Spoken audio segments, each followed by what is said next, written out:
Okay, friends, once again, welcome back and a very good afternoon to everybody. I hope you all are safe, your family member, your relative, your parents, your friends, your uh, teachers, all are safe, and you are enjoying this new era, this new way of learning. મિત્રો આપણે 1 to 7 chapter completely complete કરી ચૂક્યા છીએ. And today is the turn to start chapter number 8. આજે આપણે chapter number 8 ગુરુત્વાકર્ષણ નામનું chapter start કરીશું. મિત્રો ખૂબ જ ઇન્ટરેસ્ટિંગ ચેપ્ટર છે અને સહેલાઈથી માર્ક્સ આપે એવું ચેપ્ટર છે. તમે થોડું સાથે સાથે પ્રિપેરેશન કરજો તો ઇઝીલી આ ચેપ્ટર માર્ક્સ આપે એવું છે. સ્ટાર્ટિંગમાં થોડી હિસ્ટ્રી આપેલી છે. આપણે હિસ્ટ્રી વાંચીશું પણ હું તમને થોડો ઓવરવ્યૂ આપી દઉં છું કે વર્ષો પહેલા સૌપ્રથમ ટોલેમી નામનો પાદરી હતો. ચર્ચમાં એણે પાદરી હતો તો એણે એવું અનુમાન કર્યું હતું કે ભાઈ સમગ્ર બ્રહ્માંડના કેન્દ્રમાં પૃથ્વી છે અને પૃથ્વીની આસપાસ આખું બ્રહ્માંડ ભ્રમણ કરી રહ્યું છે. અને પૃથ્વી કેન્દ્રીયવાદ કહેવાય. ત્યારબાદ એટલે એણે એવી ખોટી અનુમાન કર્યું હતું કે ભાઈ એને એવું વિચાર્યું કે સમગ્ર બ્રહ્માંડના કેન્દ્રમાં પૃથ્વી છે અને પૃથ્વીની આસપાસ બધું ભ્રમણ કરે છે. ત્યારબાદ આપણા ભારતના ઋષિમુનિ આર્યભટ્ટ એના કરતા વિરુદ્ધમાં એવું કીધું હતું કે ભાઈ બ્રહ્માંડના કેન્દ્રમાં પૃથ્વી નહીં પરંતુ સૂર્ય છે. જોકે આર્યભટ્ટની એ શોધ બહુ પ્રકાશિત કે પ્રચલિત ના થઈ શકી કારણ કે ઓથેન્ટિકેટ રીતે એને રજૂ કરવામાં નહોતી આવી અથવા આપણી પાસે એવો કોઈ સાબિતી નહોતી કે આર્યભટ્ટે ઓલરેડી શોધ કરી નાખી છે. પણ આર્યભટ્ટની રજૂઆત બાદ 1000 વર્ષ પછી નિકોલસ કોપર આર્યભટ્ટે જે કીધું હતું ને એના 1000 વર્ષ પછી નિકોલસ કોપરનિક્સે મોડેલ આપ્યું કે જેના કેન્દ્રમાં સૂર્ય હતો અને બધા ગ્રહો એની આસપાસ ભ્રમણ કરતા હતા. પણ બીજે બધી બુકોમાં આખા વર્લ્ડમાં એવું લોકો કહે છે, એવું ભણાવવામાં આવે છે કે ભાઈ સૂર્ય કેન્દ્રીયવાદ સૌપ્રથમ નિકોલસ કોપરનિક્સે આપ્યો. પણ ભાઈ એના 1000 વર્ષ પહેલા આપણા ઋષિમુનિ આર્યભટ્ટે આ વાત કરી હતી. પણ નિકોલસ કોપરનિક્સ ના એને જે વાત કરી એમાં પણ થોડીક મિસ્ટેક હતી. કોપરનિક્સે એવું ધાર્યું હતું કે ભાઈ સૂર્યની આસપાસ એને બે પ્રોબ્લેમ હતા. એક તો એને એવું કીધું કે સમગ્ર બ્રહ્માંડના કેન્દ્રમાં સૂર્ય છે. એ વાત ખોટી છે. હા, આપણું સૂર્યમંડળ જે છે એના કેન્દ્રમાં સૂર્ય ગણી શકાય. પૃથ્વી, મંગળ ગ્રહ, બુધ, શુક્ર વગેરે બધા ગ્રહો, શનિ, યુરેનસ, નેપ્ચ્યુન, પ્લુટો વગેરે એના કેન્દ્રમાં સૂર્ય ગણી શકાય. પણ સમગ્ર બ્રહ્માંડના કેન્દ્રમાં કઈ સૂર્ય જેવું ના કહેવાય, પહેલી વાત. બીજી વાત, એને એવું કીધું હતું કે ભાઈ આ ગ્રહો સૂર્યની આસપાસ બધા વર્તુળ માર્ગે ગતિ કરે છે. તો એ પણ મિસ્ટેક હતી. સૂર્યની આસપાસ આપણને ખબર છે કે ગ્રહો જે છે એ વર્તુળ માર્ગે ભ્રમણ નથી કરતા હોતા, એ લંબવૃત્તીય કક્ષામાં ભ્રમણ કરે છે. એટલે સાદી ભાષામાં જે નિકોલસ કોપરનિક્સે જે મોડેલ રજૂ કર્યું એમાં પણ થોડી ઘણી મિસ્ટેકો હતી. ગેલિલિયોએ થોડું વધારે સૌપ્રથમ કોપરનિક્સે જે વાત કરી એને ગેલિલિયોનું સમર્થન મળ્યું અને ત્યારબાદ ટાઇકો બ્રાહ નામનો વૈજ્ઞાનિક જે હતો એને ખૂબ જ નરી આંખે ગ્રહોનું અવલોકન કરીને ઘણી બધી મહત્વની નોંધો કરી હતી. અને એ ટાઇકો બ્રાહ નામના વૈજ્ઞાનિકે ખગોળશાસ્ત્રીએ જે બધી નોંધ કરી હતી એના પર આધારિત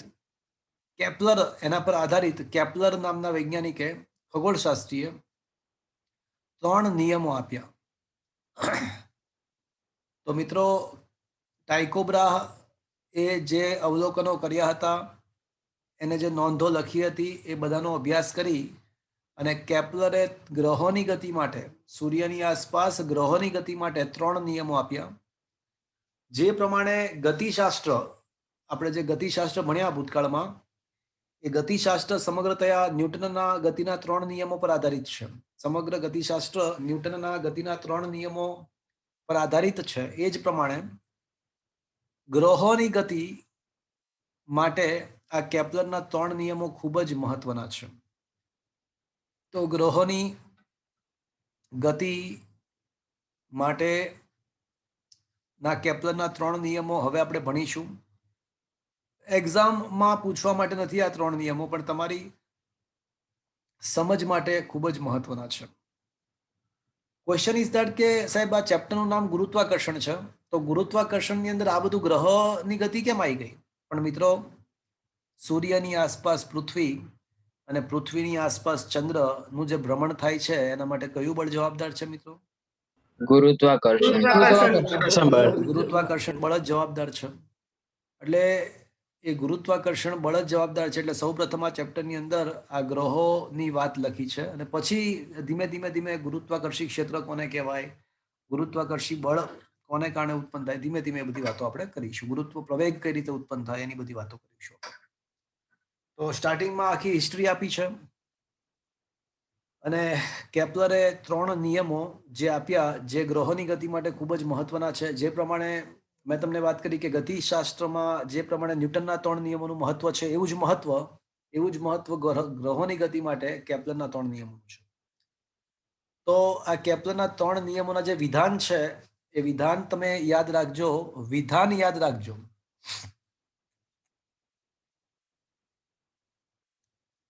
તો સૌથી પહેલો નિયમ કે બધા જ ગ્રહો એવી દીર્ઘવૃત્તીય કક્ષામાં ભ્રમણ કરે છે કે જેના કોઈ એક કેન્દ્ર પર સૂર્ય આવેલો હોય. તો મિત્રો, સૌથી પહેલી વાત, તમે જો એવું માનતા હો કે દીર્ઘવૃત્ત એટલે કે દીર્ઘવૃત્ત એટલે કે ઉપવલય, તો ઉપવલયનું કેન્દ્ર આ છે એવું જો તમે માનતા હો તો એ વાત ખોટી છે. શું તમને તમારા મોબાઈલમાં સ્પોટલાઇટ દેખાય છે આવડિયા? હા સર, દેખાય છે. તો મિત્રો, તમને મેથ્સની અંદર શાંકવો નામનું ચેપ્ટર ચાલ્યું કે આવે છે? ના સર, બાકી છે હજી. એની અંદર તમારે પરવલય, ઉપવલય, અતિવલય એવા બધા શાંકવો શીખવાના આવશે. ત્યારે તમને મેથ્સમાં શીખવાડશે કે ઉપવલયને 2 નાભી એટલે કે 2 કેન્દ્ર હોય, અહીંયા અને અહીંયા. તો ઉપવલયને 2 નાભી હોય મિત્રો, 2 કેન્દ્રો હોય, એક અહીંયા અને એક અહીંયા. તો એ 2 પૈકી કોઈ એક કેન્દ્ર પર સૂર્ય આવેલો હોય છે અને એની આસપાસ લંબવૃત્તીય એટલે કે ઉપવલય વાળી કક્ષામાં બધા ગ્રહો એની આસપાસ ભ્રમણ કરતા હોય છે. Is it clear friends? સૌથી પહેલો નિયમ ખ્યાલ આવ્યો તમને? અવાજ આવે છે મિત્રો મારો? હા સર. થોડી વધારે વાત કરીએ મિત્રો. આનો મતલબ એવો થયો કે સૂર્યથી આ જ્યારે ગ્રહ ભ્રમણ કરતો હોય તો એ સમગ્ર ગતિ દરમિયાન શું એ સૂર્યથી તેનું અંતર અચળ રહેશે? સમગ્ર દરમિયાન ગ્રહ એક સરખા નહીં રહે. આ જે પી બિંદુ છે ને ત્યારે જે ગ્રહ પહોંચે તો એ લઘુત્તમ અંતર થાય અને એ બિંદુ પાસે એ અંતર મહત્તમ થશે. પણ મિત્રો, જ્યારે ગ્રહ સૂર્યની બહુ જ નજીક આવી જાય ત્યારે ગુરુત્વાકર્ષી બળ વધી જાય. એટલે એવા સંજોગોમાં એના ભ્રમણની ઝડપ પણ વધી જાય. એવા સંજોગોમાં એની ભ્રમણની ઝડપ વધી જાય અને જ્યારે તે દૂર હશે ત્યારે ગુરુત્વાકર્ષી બળની ઇફેક્ટ ઓછી હશે એટલે ભ્રમણની ઝડપ પણ ઓછી હશે. એટલે સાદી ભાષામાં હું એવું કહેવા માંગુ છું કે માની લો કે ગ્રહ અત્યારે અહીંયા આગળ નજદીક છે, તો નજદીક હોય તો ગુરુત્વાકર્ષણ બળ સૂર્ય વડે લાગતું વધારે હશે, તો એ ધીમે ધીમે ગતિ કરશે કે ફટાફટ ગતિ કરશે? તો ફટાફટ ગતિ કરશે. માની લો કે હું 50 દિવસનો સમય લઉં છું, 50 દિવસ. માની લો કે 5 દિવસ લઈએ છીએ, તો 5 દિવસમાં પૃથ્વી ધારો કે છે, તો પૃથ્વી અહીંથી અહીંયા પહોંચે છે 5 દિવસની અંદર. તો પૃથ્વી 5 દિવસમાં ધારો કે અહીંયા પહોંચે છે, એટલે પૃથ્વી વડે સૂર્ય અને પૃથ્વીને જોડતી રેખાએ આંતરેલું ક્ષેત્રફળ એટલું થશે. હવે એ જ પૃથ્વી જ્યારે અહીંયા પહોંચે ત્યારે એની સ્પીડ વધી જશે કે ઘટી જશે? ઘટી જશે. તો 5 દિવસનો જ સમય લઈએ, સમય તો 5 દિવસનો જ લઈએ, તો એ થોડું ઓછું અંતર કાપશે, તો એ માંડ અહીંયા જ પહોંચશે. પણ હવે જે ક્ષેત્રફળ વિચારીએ ને મિત્રો, અંતરાયેલું ક્ષેત્રફળ એટલું આવશે. તો મિત્રો, ભલે હવે ગ્રહે અંતર ઓછું કાપ્યું છે પણ આંતરેલું ક્ષેત્રફળ કેટલું થશે મિત્રો? વધારે થશે. આંતરેલું ક્ષેત્રફળ તો છે ને એ પહેલા સમાન જ હશે. હા પહેલા કિસ્સામાં જેટલું હતું ને એટલું જ થશે. તમે બંને ક્ષેત્રફળ જોવો ને, ગણો ને, ગણતરી કરો ને, બંને ક્ષેત્રફળ માપો ને, તો ભલે પૃથ્વી સૂર્યથી ક્યારેક નજદીક હોય, ક્યારેક દૂર હોય, પણ સરખા સમયમાં એના વડે અંતરાયેલું ક્ષેત્રફળ તો હંમેશા સરખું જ હોય છે. અને એ જ તો કેપ્લરનો બીજો નિયમ છે. એ જ તો કેપ્લરનો બીજો નિયમ છે. Is it clear friends? કેપ્લરનો બીજો નિયમ આજે આપણે સાબિત પણ કરીશું. ખૂબ જ મહત્વનો 3 માસનો પ્રશ્ન. કેપ્લરનો બીજો નિયમ લખો અને સાબિત કરો. So that is important. 3 marks question હું ડિસ્કસ કરું, પણ એ પહેલા એક ક્વેશ્ચન ડિસ્કસ કરું, પણ એ પહેલા વિશ્વ, અવાજ તમારો આવે છે? હા બોલો, શું હતું? શું કહો છો?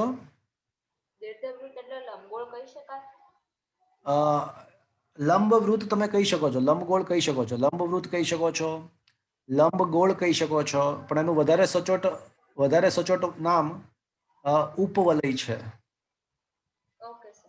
ઓકે, અને તમે લંબવૃત્ત કહી શકો, લંબગોળ કહી શકો, દીર્ઘવૃત્ત કહી શકો. એનું વધારે સચોટ નામ ઉપવલયાકાર છે. ઓકે સર હા બોલો. સર તમે એવું કહેવા માંગો છો કે જ્યારે સૂર્ય પૃથ્વીની નજીક હોય ત્યારે પૃથ્વીનો ઓમેગા વધી જાય અને જ્યારે દૂર હોય ત્યારે ઓમેગા ઘટી જાય? એકદમ સાચી વાત, 100% એવું જ તો કહેવાય. સર પણ પૃથ્વી પર દિવસ તો એક જ 24 કલાકનો જ હોય છે ને, એમાં ક્યાં ફરક પડે છે? હા, પણ એ 24 કલાક શેનું આવતકાળ છે?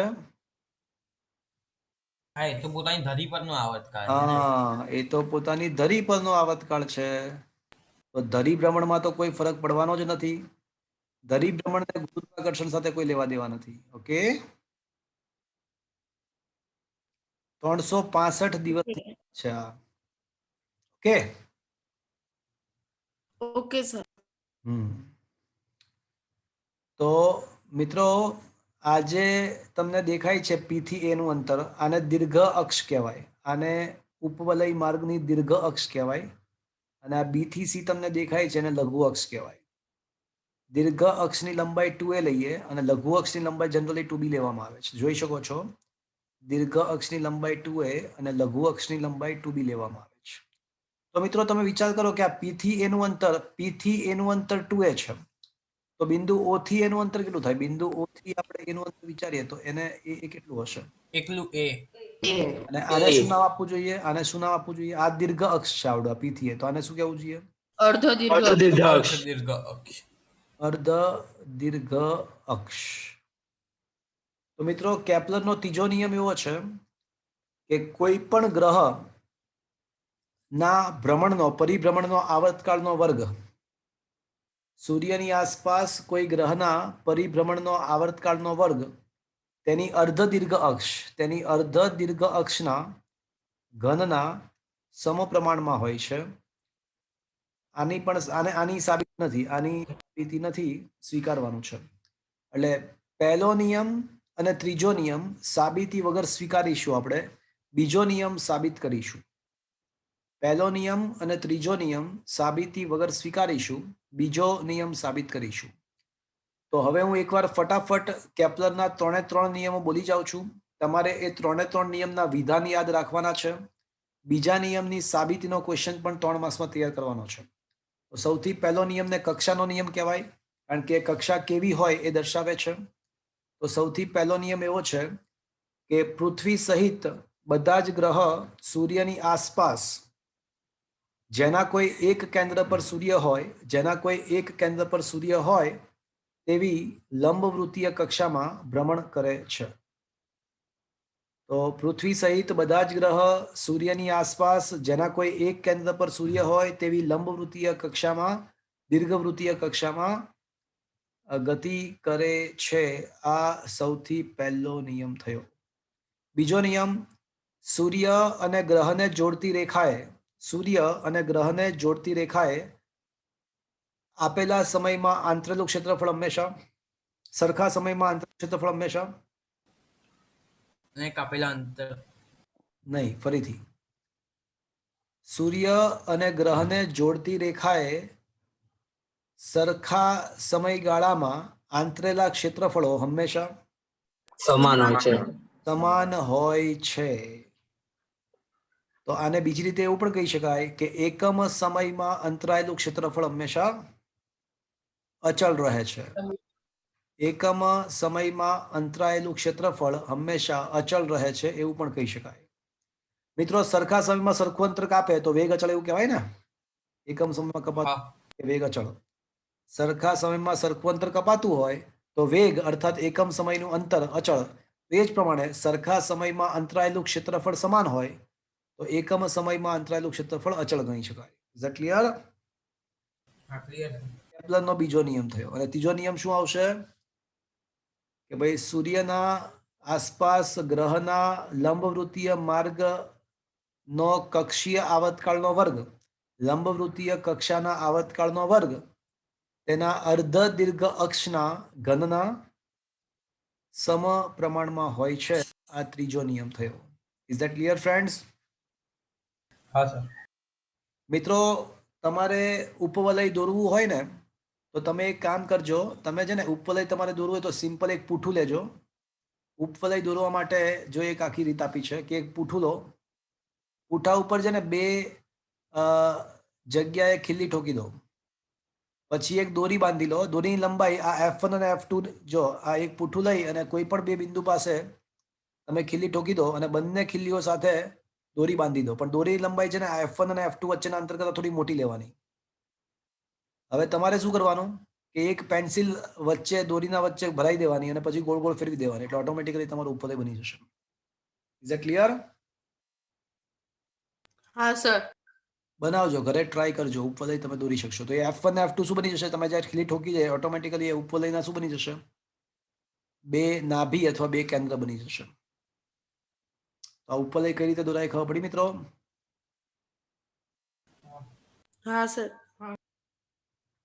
કરજો, તમારે ટ્રાય કરવો હોય તો. ઓકે, તો પહેલો નિયમ કક્ષાનો નિયમ છે. એમાં ઉપવલય કઈ રીતે દોરી શકાય એની રીત પણ આપેલી છે. તમે જોજો, ટ્રાય કરજો. બીજો નિયમ હવે હું સાબિત કરવા તરફ જઈ રહ્યો છું. ગ્રહોની ગતિ માટે કેપ્લરનો એટલે કે ક્ષેત્રફળનો નિયમ, કેપ્લરનો બીજો નિયમ, એને ક્ષેત્રફળનો નિયમ પણ કહેવાય. એ લખો અને સાબિત કરો. તો નિયમ શું છે કે ભાઈ કોઈ પણ ગ્રહ અને સૂર્યને જોડતી રેખા સરખા સમયગાળામાં આંતરેલા ક્ષેત્રફળ કેવા હશે? સમાન હશે. અને બીજી રીતે શું લખી શકાય? આને બીજી રીતે શું લખી શકાય? બોલો, કોઈ કહેશે મને? એકમ સમયમાં અંતરાયેલું ક્ષેત્રફળ અચળ.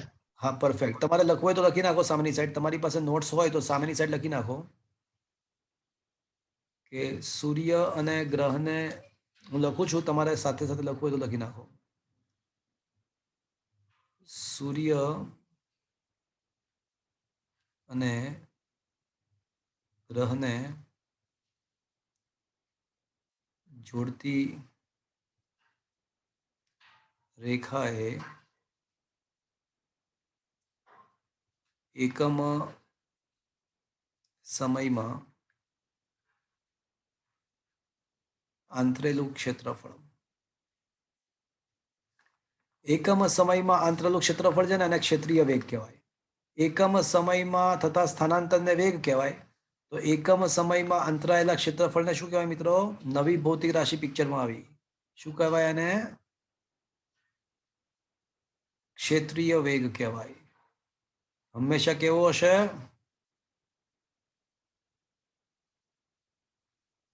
અચળ હોય છે. મારે આવું સાબિત કરવું છે. ચલો બોલો. પરફેક્ટ. એકમ સમયનું ક્ષેત્રફળ એટલે અંતરાયેલું ક્ષેત્રફળ ભાગ્યા સમયગાળો. ક્ષેત્રફળ ભાગ્યા સમય. ઓકે, તો હવે મારે છે ને આ નિયમ સાબિત કરવો છે, ક્ષેત્રીય વેગ અચળ છે એવું મારે સાબિત કરવું છે. તો મિત્રો ચલો તમે લોકો આ આકૃતિ ધ્યાનમાં લો.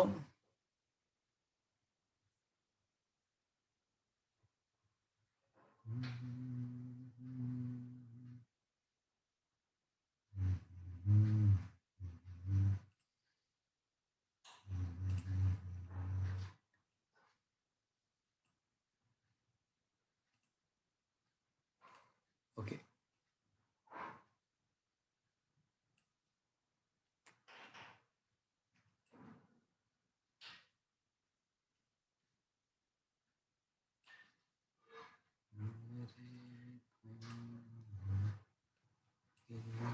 ઓકે, શું તમારા મોબાઈલની સ્ક્રીન પર તમને આકૃતિ દેખાય છે મિત્રો?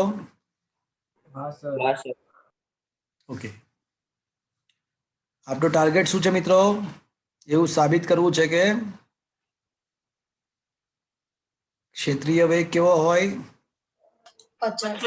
હંમેશા અચળ ચલો, હોય. હવે ક્ષેત્રીય વેગ એટલે એકમ સમયમાં કપાતું ક્ષેત્રફળ, એટલે કપાયેલું ક્ષેત્રફળ ડેલ્ટા એ કહીએ અને સમયને ડેલ્ટા ટી કહીએ, પણ સૂક્ષ્મ સમયગાળો લઈએ તો ડીએ બાય ડીટી લખી શકાશે મિત્રો? હા સર. હા sir. Delta A by delta T સૂક્ષ્મ સમયગાળા માટે dA by dt is equals to અચળ મારે એવું સાબિત કરવું છે. ચલો તો એક કામ કરીએ, પહેલા તો એ અંતરાયેલું ક્ષેત્રફળ કેટલું છે ને એ શોધી કાઢીએ. તો બધા જ લોકો આકૃતિ દેખો. ધારો કે ગ્રહ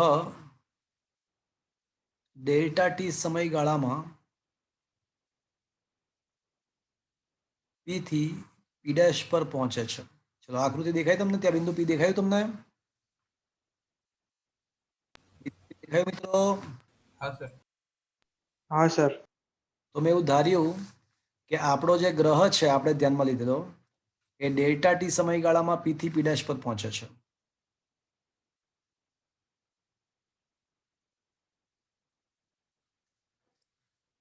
ચલો તો તેના વડે અંતરાયેલું ક્ષેત્રફળ ઇઝ ઇક્વલ્સ ટુ હું એવું લખી શકું ત્રિકોણ એસ પી પી ડેશ નું ક્ષેત્રફળ હા સર. ટી સમયગાળામાં સૂર્ય અને ગ્રહને જોડતી રેખા વડે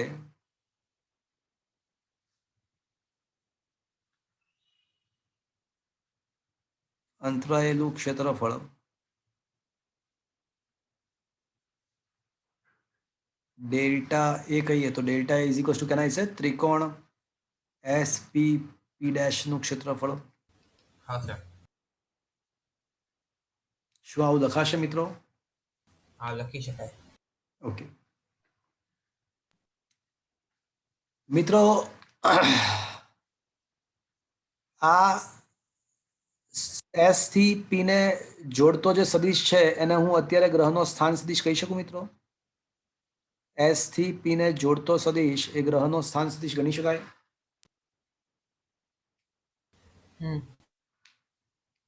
ઓકે, યાદ કરો કોઈ ત્રિકોણનું મારે ક્ષેત્રફળ શોધવું હોય તો આપણને ખબર છે કે ત્રિકોણના કોઈ પણ બે સદિશો આપણને ખબર હોય, બે બાજુઓને અનુરૂપ સદિશો ખબર હોય તો ત્રિકોણનું ક્ષેત્રફળ શું આવે મિત્રો? હાફ અને બે સદીશનો ક્રોસ ગુણાકાર. પરફેક્ટ, વળાંકમાં. એકદમ સત્ય વચન. A ક્રોસ B ભાગ્યા B. તો delta A is equals two કેના છે હાફમાં સદિશ એસપી ક્રોસ સદિશ પીપી ડેશ. આવું લખી શકાય મિત્રો? હા લખી શકાય. તો આ ક્ષેત્રફળ નું મૂલ્ય એટલે આ જે ક્ષેત્રફળ જે છે તો એ ક્ષેત્રફળ હું શોધી રહ્યો છું મિત્રો. અને ક્ષેત્રફળ વાત થઈ આપણે ચેપ્ટર નંબર 7 ની અંદર, એટલા માટે ચલો ચોથો ને પાંચમો દાખલો મેં બાકી રાખ્યા હતા કારણ કે મને ખબર હતી કે એનો યુઝ થવાનો છે. તો હવે શું હું આ હાફ ઇન્ટુ માનાંકમાં આર ક્રોસ ડેલ્ટા એસ લખી શકું? જ્યાં ડેલ્ટા એસ બરાબર સદિશ PP dash and that is equals to ગ્રહનું સ્થાનાંતર. લખી શકાય મિત્રો? હા લખી શકાય. કારણ કે સ્થાનાંતર તો આપણે સૂક્ષ્મ સમયગાળો લીધો છે, એટલે આ માર્ગ છે ને કર્વેચરના બદલે સુરેખ જ છે એવું ગણી શકીએ. સૂક્ષ્મ સમય માટેની વાત છે એટલે આ માર્ગ કર્વેચરના બદલે સુરેખ જ છે એવું ધારી શકીએ. તો આ પીપી ડેશ એનું સ્થાનાંતર કહી શકાય, હા કે ના?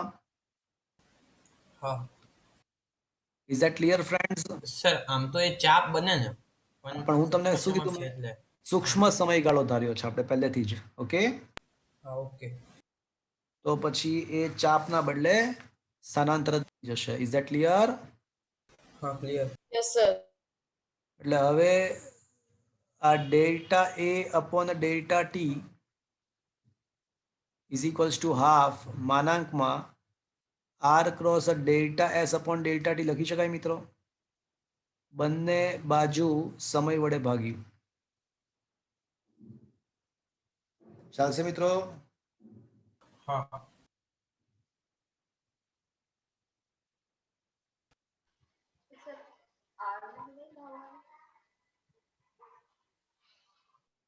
ચાલશે? સર આર ને ટી વડે નહીં ભાગવાનું? છે ને, જો આ છે ને ગુણાકાર છે, સરવાળો નથી. હા મિત્રો, સરવાળો નથી. એટલે આપણે ઝેડ વડે આને પણ ભાગી શકીએ અથવા એને ના ભાગવું હોય તો આને ભાગી શકીએ. આખા સમજો તમે? ગુણાકાર છેલ્લા, એટલે કોઈ એક ઓકે હા હા હા બરોબર. ગુણાકાર છેલ્લા, સરવાળો બાદ બાકી નથી. આ સમજો છો? હા સર.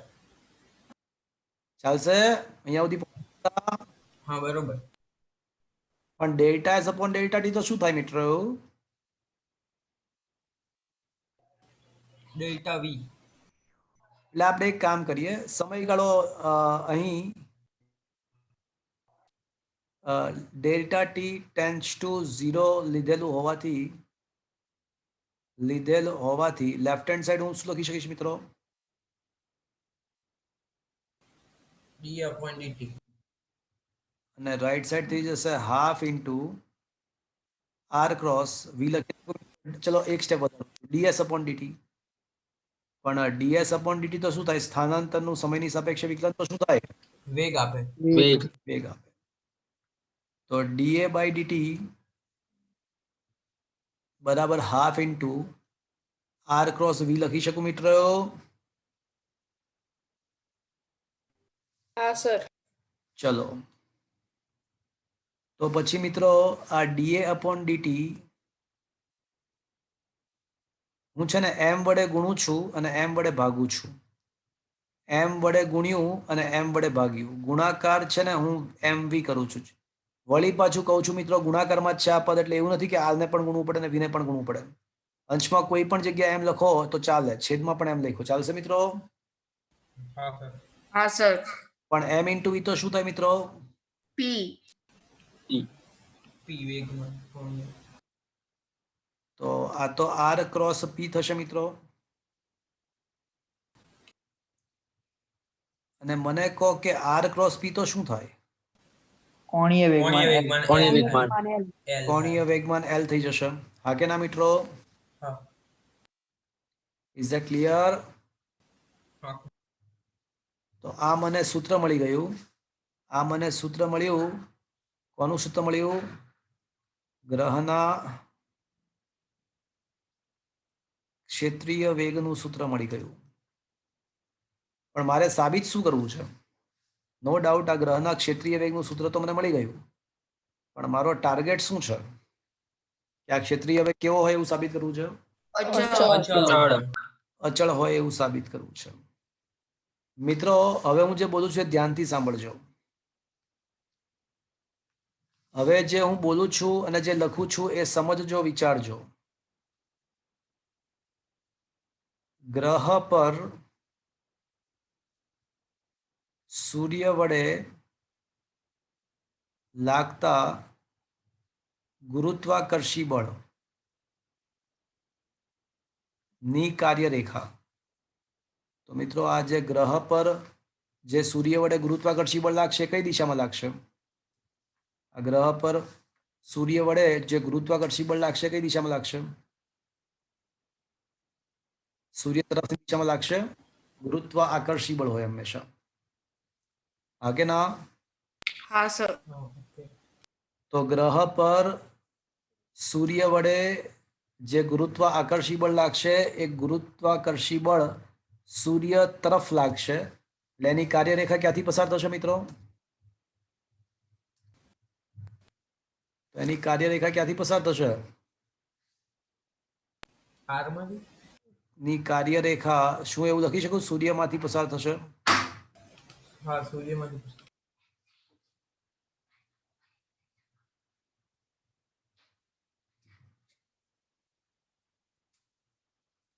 Is it clear? હા સર. તો મિત્રો આ કાર્યરેખા જો સંદર્ભ બિંદુમાંથી જ પસાર થાય, આ કાર્યરેખા જો સંદર્ભ બિંદુ જ માંથી પસાર થાય તો સંદર્ભ બિંદુથી લંબ અંતર ટોર્ક શું થાય? શૂન્ય બને. ટોર્ક ઇઝ ઇક્વલ્સ ટુ બળ ગુણ્યા લંબ અંતર. ટોર્ક ઇઝ ઇક્વલ્સ ટુ બળ ગુણ્યા સંદર્ભ બિંદુથી કાર્યરેખાનું લંબ અંતર. પણ ભાઈ કાર્યરેખા સૂર્યમાંથી જ પસાર થાય છે તો પછી લંબ અંતર શું બનશે મિત્રો? શૂન્ય. શૂન્ય. તો પછી ટોર્ક શું બનશે? તો આથી આમ ગ્રહ પર ગુરુત્વાકર્ષી બળ વડે લાગતું ટોર્ક, ગુરુત્વાકર્ષી બળ વડે લાગતું ટોર્ક કેવું હશે મિત્રો? શૂન્ય. શૂન્ય હોય છે. તો મિત્રો ટોર્ક શૂન્ય હોય તો કોણીય વેગમાન કેવું હશે મિત્રો? અચળ હોય. અચળ. તો કોણીય વેગમાન અચળ હોય. હવે dA બાય dt જે છે, dA by dt is equals to L upon 2m. તો L અપોન 2m માં L અચળ છે, કોણીય વેગમાન અચળ છે એવું સાબિત થઈ ગયું. દ્રવ્યમાન તો ગ્રહનું આમે અચળ હોય. તો અંશમાં L અચળ છેદમાં દ્રવ્યમાન અચળ. તો મિત્રો અંશમાં પણ અચળ કોણીય વેગમાન અચળ છે એવું આપણે આખું પદ અચળ. અંશમાં કોણીય વેગમાન L અચળ એવું આપણે સાબિત કર્યું. દ્રવ્યમાન તો ગ્રહનું આમે તે અચળ જ હોય. જેમ કે પૃથ્વીનું દ્રવ્યમાન છે ને 6 ગુણ્યા 10⁴ કિલોગ્રામ છે. તો એ હંમેશા 6 ગુણ્યા 10⁴ જ રહેવાનું છે. પૃથ્વી કઈ ભ્રમણ કરતા કરતા પોતાનો દળ ગુમાવી ના દે. ઇન શોર્ટ અંશ અને છેદ બંને અચળ છે. તો એનો મતલબ શું થયો? આખું પદ અચળ બને. અચળ રહેશે. તો dA બાય dt અચળ રહેશે. અર્થાત એકમ સમયમાં સૂર્ય અને ગ્રહને જોડતી રેખાએ આંતરેલું ક્ષેત્રફળ કેવું હશે? અચળ. અચળ રહેશે. તો મિત્રો એ બાબત સાબિત થઈ ગઈ. કેપ્લરનો બીજો નિયમ સાબિત થઈ ગયો. શું મિત્રો આ સમજમાં આવ્યું? હા સર. ઓકે. તો આમ તો મેથડ બરાબર એટલે આપણા નોટ્સની અંદર એકદમ પરફેક્ટલી જ આપ્યું છે, છતાં પણ હું સ્ક્રીનશોટ તમને મોકલાવી દઈશ. જરૂર પડે તો તમે જોઈ લેજો. ઓકે. હા સર. હા, એમાં છે ને સ્થાનાંતરના બદલે પહેલેથી જ તે વી ડેલ્ટા ટી લખી નાખ્યું છે. સ્થાનાંતરના બદલે પહેલેથી જ વી ડેલ્ટા ટી લખી નાખ્યું. ચાલશે? મેં વી ડેલ્ટા ટી લખવાના બદલે પહેલા સ્થાનાંતર રાખ્યું અને પછી સ્થાનાંતરને સમય વડે ભાગ્યો અને પછી હું વી લાવ્યો પિક્ચરમાં. બધું હરખું જ થયું અંતે તો. Is it clear? હા સર. તો મિત્રો આમ ગ્રહ પર લાગતું સૂર્યનું ગુરુત્વાકર્ષી બળની કાર્યરેખા તો સૂર્યમાંથી જ પસાર થાય છે. અથવા વેક્ટર એફ અને વેક્ટર આર વચ્ચેનો બીજી રીતે પણ કહી શકાય. વેક્ટર આર અને વેક્ટર એફ વચ્ચેનો ખૂણો 180 થશે. તો આર એફ સાઇન 180. આર જો બીજી આમાં છે ને આ રીતે સમજાયું છે, અલગ રીતે સમજાય. કાર્યરેખાના થી નથી સમજાયું પણ આમ સમજાયું છે કે ભાઈ ટોર્ક ઇઝ ઇક્વલ્સ ટુ શું થાય તો કે ભાઈ આર એફ સાઇન થીટા. તો વેક્ટર આર અને વેક્ટર એફ, વેક્ટર આર આમ છે અને વેક્ટર એફ વિરુદ્ધ દિશામાં છે. તો બંને વચ્ચેનો ખૂણો કેટલો આવે? 180. 180. સાઇન 180 શું થાય? 0. તો એ રીતે ટોર્ક કોઈ પણ રીતે પણ ટોર્ક 0 થઈ ગયો. અને ટોર્ક 0 થઈ ગયું તો એનો મતલબ શું થયો? કોણીય વેગમાન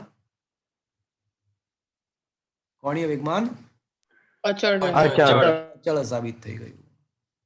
તો મિત્રો આ ખૂબ જ અગત્યનો કહી શકાય એવો 3 માર્ક્સનો પ્રશ્ન થયો. કેપ્લરનો બીજો નિયમ અથવા ક્ષેત્રફળનો નિયમ સાબિત થઈ ગયો. આપણે એવું સાબિત કરી નાખ્યું કે dA/dt અચળ રહે છે. મિત્રો તમને કદાચ યાદ હોય તો ચેપ્ટર નંબર 7 ની અંદર આપણે 2 MCQ સ્કીપ કર્યા હતા. ચેપ્ટર 7 ની તમને યાદ હોય તો 2 MCQ હતા. હવે આપણે એકવાર એ બંને MCQ એકવાર દેખી લઈએ કે શું આપણને હવે આવડી શકે છે. ચેપ્ટર નંબર 7 ની અંદર જો તમને યાદ હોય તો 2 MCQ આપણે સ્કીપ કર્યા હતા. જસ્ટ ફાઇન્ડ ઇટ આઉટ કે શું હવે એ બંને MCQ આપણને આવડશે. 5 અને 20. હા, ક્વેશ્ચન નંબર 5 અને ક્વેશ્ચન નંબર 20. ચલો ક્વેશ્ચન નંબર 5 માં શું લખ્યું છે? દેખાય છે તમારા મોબાઈલની સ્ક્રીન પર ક્વેશ્ચન નંબર 5 દેખાય છે? હા સર, ક્ષેત્રીય વેગ દેખાય છે. તો ક્ષેત્રીય વેગ શોધવાનો છે. તો હમણાં જ તો ક્ષેત્રીય વેગનું સૂત્ર લાવ્યા આપણે. એક ક્ષેત્રીય વેગ dA/dt બરાબર શું થશે મિત્રો? L/2m. L/2m. જ્યાં L શું છે કોણીય વેગમાન, અને m શું છે? કોઈ પણ ગ્રહનું દર. હા, તો શું તમને ગ્રહનું દ્રવ્યમાન આપેલું છે? હા, આપેલું છે. હા, જે વસ્તુ જો સાંભળો, સૂર્યની આસપાસ ગ્રહ ભ્રમણ કરે છે અને પૃથ્વીની આસપાસ ઉપગ્રહ. ઉપગ્રહ. હા, તો એ સૂર્યની આસપાસ જે વસ્તુ આપણે ગ્રહ માટે સાબિત કરીએ એ જ વસ્તુ પૃથ્વીની આસપાસના ઉપગ્રહ માટે પણ સાચું છે. સાચું છે. તો ઉપગ્રહનું દ્રવ્યમાન આપણને આપ્યું છે અને કોણીય વેગમાન પણ આપ્યું છે. તો આ બંને બાબત આપેલી છે. તો શું કિંમતો મૂકીને જવાબ લખતા આવડશે? હા સર. સર 4 × 10⁴. હા, 4 × 10⁴. Is that clear friends? આ ક્લિયર છે.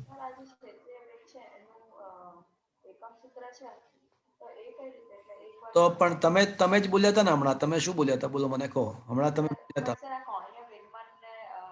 હા હા, પણ તમે શું મને એક એમ તો કહો, તમે શું બોલ્યા હતા? હા, તો ક્ષેત્રફળનો એકમ શું થાય? સમયનો એકમ સેકન્ડ. Is that clear? હવે કોણીય વેગમાન પ્રમાણે વિચારીએ.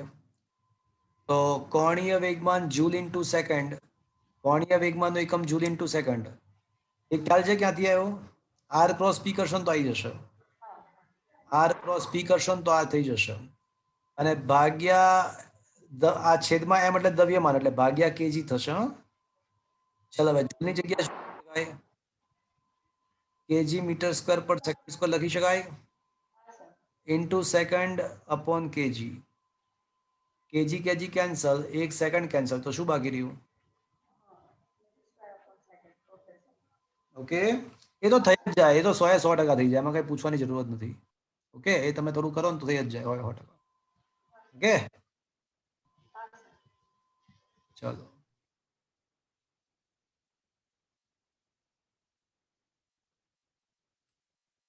તો મિત્રો, આ ગ્રહોની ગતિ માટે કેપ્લરનો બીજો નિયમ એક ક્ષેત્રફળનો નિયમ છે એ આપણે સાબિત કર્યો. અને કેપ્લરનો જે ત્રીજો નિયમ છે એ આવર્તકાળનો નિયમ છે. અને એની વાત થઈ ગઈ છે કે ભાઈ ગ્રહના પરિભ્રમણનો આવર્તકાળનો વર્ગ, પરિભ્રમણના કક્ષીય આવર્તકાળનો વર્ગ તેને રચેલા દીર્ઘવૃત્તની અર્ધ દીર્ઘ અક્ષના ઘનના સમપ્રમાણમાં હોય છે. આ કેપ્લરનો ત્રીજો નિયમ થયો.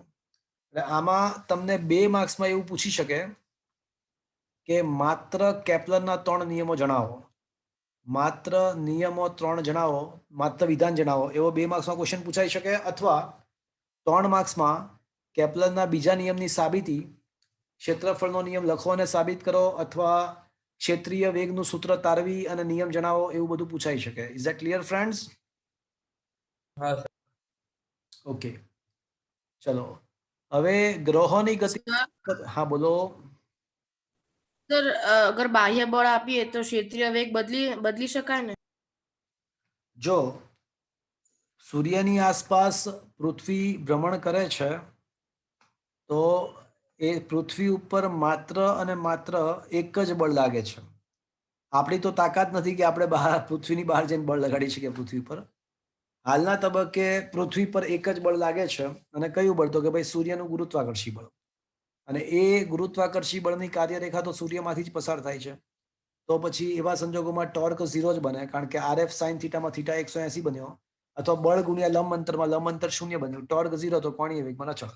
પણ ધારો કે પૃથ્વી ભ્રમણ કરી રહી છે ને આ પૃથ્વીની બાજુમાં કોઈક રીતે એક સૂર્ય કરતા પણ મોટો તારો આવી ગયો, સૂર્ય કરતા પણ મોટો તારો આવી ગયો, તો પછી આખી ગતિ બદલાઈ જાય, તો આખી ચર્ચા જ બદલાઈ જાય.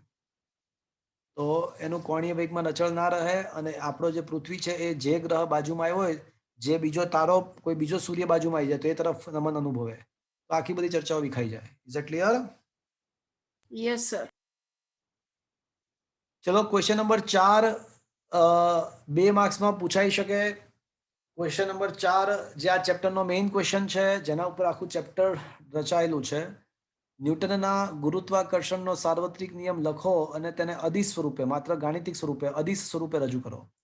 અને ક્વેશ્ચન નંબર 5 ની અંદર એને સદિશ સ્વરૂપે આપણે રજૂ કરીશું. તો ગુરુત્વાકર્ષણનો સાર્વત્રિક નિયમ લખો અને એને સદિશ સ્વરૂપે, પહેલા અદિશ સ્વરૂપે ને પછી સદિશ સ્વરૂપે આપણે ડિસ્કસ કરીશું. તો મિત્રો, ન્યૂટન નામનો વૈજ્ઞાનિક સફરજનના ઝાડ નીચે બેઠો હતો, માથામાં સફરજન પડ્યું, આપણે હોત તો ગાળો આપત, પણ ન્યૂટન હતો, એને વિચાર્યું કે સફરજન નીચે જ કેમ પડ્યું, ઉપર કેમ ના ગયું. અને એવા વિચાર સાથે એને એવું રિયલાઇઝ થયું કે ભાઈ આ સફરજન નીચે પડ્યું એનો મતલબ કે એના નીચે તરફ કોઈ બળ લાગ્યું હશે, પૃથ્વીનું ગુરુત્વાકર્ષી બળ લાગ્યું હશે. અને એમ કરતા એને એક નિયમ આપ્યો. નિયમ બહુ સરળ છે, તમે કદાચ વર્ષોથી પણ જાણતા હશો. તો ન્યૂટનનો ગુરુત્વાકર્ષણનો સાર્વત્રિક નિયમ તમે કદાચ જાણતા જ હશો કે વિશ્વના કોઈ પણ બે કણો વચ્ચે લાગતું અરસપરસનું ગુરુત્વાકર્ષી બળ, અરસપરસનું એનો મતલબ કે 1 વડે 2 પર અને 2 વડે 1 પર લાગતા ગુરુત્વાકર્ષી બળ એ બે પદાર્થો, બે કણો વચ્ચે, વિશ્વમાંના કોઈ પણ બે કણો વચ્ચે, કણ એટલે બિંદુવત પદાર્થ. યાદ રાખજો મિત્રો, ગુરુત્વાકર્ષણનો નિયમ એ માત્ર, લખવો તો લખી નાખો નોંધ, એક લખો સામેની સાઈડ અગત્યની નોંધ લખો કે ન્યૂટનના ગુરુત્વાકર્ષણનો નિયમ માત્ર કણ માટે અથવા બિંદુવત પદાર્થ માટે જ સાચો છે. એટલે હવે જે હું ગુરુત્વાકર્ષી બળનું સૂત્ર લખું છું એ દરેક વખતે સાચું નથી. માત્ર પદાર્થ કણ તરીકે લઈ શકાતા હોય એવા સંજોગોમાં જ સાચું છે. શું કહો છો? સાર્વત્રિક એટલા માટે કહેવાય છે, સાર્વત્રિક એટલા માટે કહેવાય છે કારણ કે આ નિયમ બ્રહ્માંડમાં સર્વત્ર લાગુ પાડી શકાય. બ્રહ્માંડમાં બે કણ કોઈ પણ જગ્યાએ હોય. હા, ગ્રહ, જો આમાં છે આપણે થર્ડ ચેપ્ટરમાં ભણી ચૂક્યા ને, થર્ડ ચેપ્ટરમાં આપણે ભણી ગયા કે પદાર્થને કણ તરીકે ક્યારે લઈ શકીએ? જ્યારે બે પદાર્થો વચ્ચેનું અંતર ખૂબ જ મોટું હોય પદાર્થના પોતાના પરિમાણની સાપેક્ષમાં, તો એવા સંજોગોમાં પદાર્થને કણ તરીકે લઈ શકાય. અને જો પદાર્થને કણ તરીકે લઈ શકાય તો પછી આ નિયમ પણ લાગુ પાડી શકાય. તો ના લાગુ, હું એ જ કહેવા માંગુ છું. IIT-માં પૂછાયેલો ક્વેશ્ચન, જો હું તમને કહું IIT-માં શું પૂછાયું હતું. IIT-માં એવું પૂછાયું હતું કે આ એક ગોળો છે અને ગોળાની નીચે એક તકતી રાખી હતી. હવે છે ને એને શું કર્યું હતું IIT વાળાએ કે અહીંયા આ બંનેના કેન્દ્રો વચ્ચેનું અંતર આપ્યું હતું, અને ગોળાનું દ્રવ્યમાન પણ આપ્યું હતું, તકતીનું દ્રવ્યમાન પણ આપ્યું હતું, ગોળાની ત્રિજ્યા પણ આપી હતી, તકતીની ત્રિજ્યા પણ આપી હતી. આ બધું જ આપ્યું હતું. અને એ બંને વચ્ચે કેટલું ગુરુત્વાકર્ષી બળ લાગે એવું પૂછ્યું હતું. તો મોટા ભાગના છોકરાઓ છે ને આ સૂત્ર લખીને આવી ગયા કે Gm1m2/d². પણ આ ખોટું પડે. આ રીતે ના શોધી શકાય ગુરુત્વાકર્ષી બળ. તો હવે આવા સંજોગોમાં કઈ રીતે શોધી શકાય તો એની વાત JEE-ના લેક્ચરમાં હું તમને શીખવાડીશ. પણ અત્યારે હું તમને એ જ વસ્તુ હું તમને કહી રહ્યો છું કે આ જે નિયમ છે એ પદાર્થ કણ સ્વરૂપે લઈ શકીએ તો જ સાચો, અથવા કણો માટે સાચો. Is it clear? તો સર આ કિસ્સામાં મતલબ આ કિસ્સામાં હમણાં મેં ગોળો અને તકતી નજીક હોય તો કઈ રીતે ગુરુત્વાકર્ષી બળ શોધવું એના માટે તમારે રાહ જોવી પડશે. JEE-ના નીટના લેક્ચરમાં, અને હું તમને ગુજરાત બોર્ડના લેક્ચરમાં પણ હિન્ટ આપી દઈશ કે કઈ રીતે કામ થઈ શકે. પણ પર્ટિક્યુલરલી આ ક્વેશ્ચન પણ હું તમને સોલ્વ કરાવીશ JEE લેક્ચરમાં. તમને અત્યારે ખાલી હું એક જ વસ્તુ કહેવા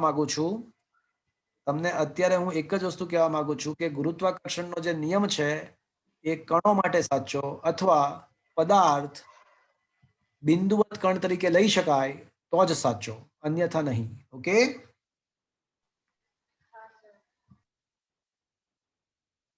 તો નિયમ એવો હતો કે વિશ્વમાંનો કોઈ પણ કણ, વિશ્વમાં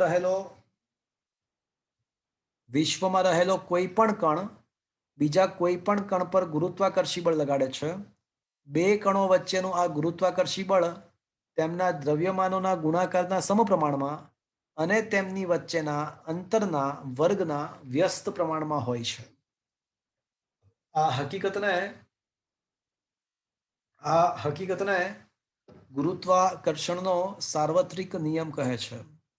એને સાર્વત્રિક એટલા માટે કહેવાય કારણ કે સર્વત્ર લાગુ પાડી શકાય છે. બીજી વાત, આ ચલે છે સાઇન દૂર કરીએ તો જે અચળાંક આવે છે, આ ચલે છે સાઇન દૂર કરતા જે અચળાંક આવે છે એ જીને પણ સાર્વત્રિક અચળાંક કહે છે. એ જીને સાર્વત્રિક અચળાંક એટલા માટે કહેવાય છે કે એ જીનું મૂલ્ય સમગ્ર બ્રહ્માંડમાં કોઈ પણ સમય અને કોઈ પણ સ્થળે એ જીનું મૂલ્ય અચળ જ હોય છે. 6.67 × 10⁻11 એકમ એનો ન્યૂટન મીટર સ્ક્વેર પ્રતિ કેજી સ્ક્વેર. કેવેન્ડિશ નામના વૈજ્ઞાનિકે આ અચળાંક શોધ્યો. અચળાંક શોધ્યો, એનો પ્રયોગ આખો આપેલો જ, પણ તમારા સિલેબસમાંથી અત્યારે કેન્સલ કર્યો છે. કેવેન્ડિશે કઈ રીતે આ જીનું મૂલ્ય શોધ્યું એનો આખો પ્રયોગ આપેલો છે, પણ હાલના તબક્કે આપણે એને સ્કીપ કરીશું. એ ક્વેશ્ચન ડિસ્કસ નહીં કરીએ, પણ સ્વીકારી લઈશું કે કેવેન્ડિશે કોઈક પ્રયોગ કરીને આ અચળાંકની કિંમત શોધી.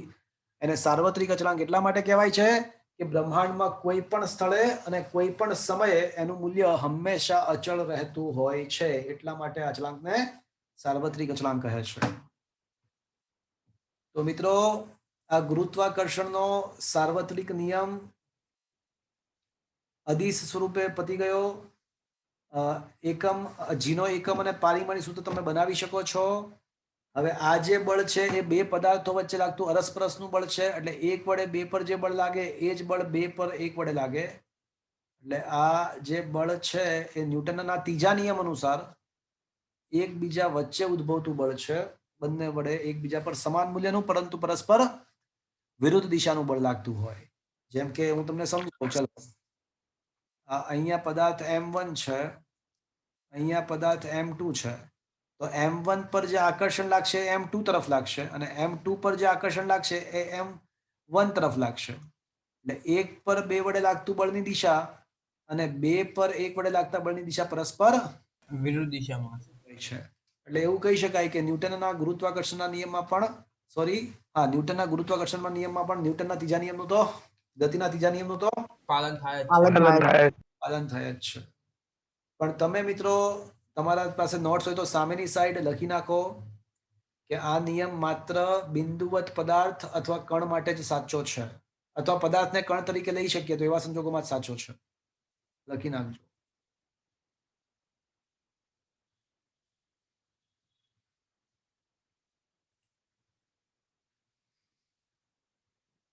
તો શું લખ્યું? જો વિશ્વનો દરેક પદાર્થ, એટલે અહીંયા પદાર્થ તરીકે, અહીંયા પદાર્થના બદલે તમારે શું સમજવાનું છે? ભલે લખ્યું છે પદાર્થ, કણ કે બિંદુ, કણ કે પદાર્થ કણ તરીકે લઈ શકે એવી સ્થિતિ, પદાર્થને કણ તરીકે લઈ શકે એવી સ્થિતિમાં વિશ્વનો દરેક પદાર્થ બીજા કોઈ પણ પદાર્થ પર આકર્ષી બળ લગાડે છે. આ બળ તેમના દ્રવ્યમાનોના ગુણાકારના સમપ્રમાણમાં અને તેમને અંતરના વર્ગના વ્યસ્ત પ્રમાણમાં હોય છે. અને તેની દિશા બે દ્રવ્યમાનને જોડે, તો સીધી વસ્તુ છે કે આમ અરસપરસ આકર્ષણ લાગે તો એ બળની દિશા શું હોય? તો બેને જોડતા માર્ગ પર જ હોય ને, તો ઓબ્વિયસલી એ બેને જોડતી રેખા પર જ હોય. આ બળની દિશા તે બંને કણને જોડતી રેખા પર હશે.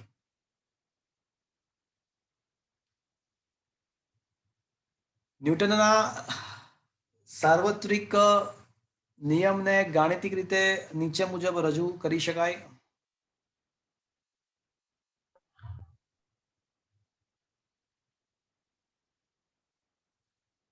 પછી F ચલે છે M1 M2 અને F ચલે છે 1/r², તો G M1 M2/r² લખ્યું છે. G ગુરુત્વાકર્ષણનો સાર્વત્રિક અચળાંક છે વિશ્વમાં કોઈ પણ સ્થળે અને કોઈ પણ સમયે તેનું મૂલ્ય સમાન હોવાથી તેને સાર્વત્રિક અચળાંક કહેવાય. ચલો ક્વેશ્ચન નંબર જે 4 હતો એ 2 માર્ક્સમાં એ અદિશ સ્વરૂપે હતો, એમાં સદિશની કોઈ વાત નહોતી. પણ હવે આપણે શું કરીશું મિત્રો?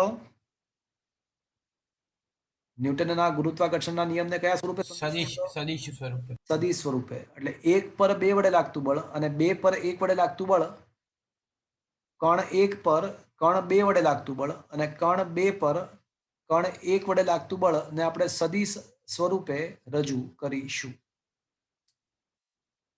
તો મિત્રો ચલો ગુરુત્વાકર્ષણનો નિયમ સદિશ સ્વરૂપે સમજાવો એવો ક્વેશ્ચન છે. And that's a good question.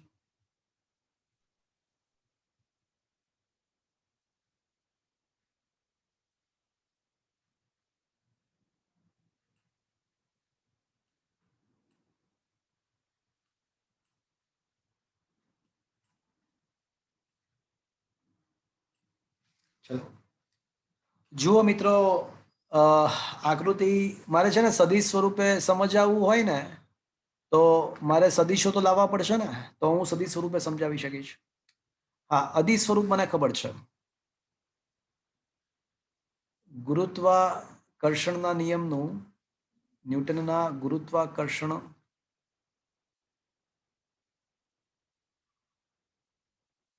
નિયમનું અદિશ સ્વરૂપ, અદિશ સ્વરૂપનો મતલબ માત્ર મૂલ્ય, એ તો મને ખબર છે.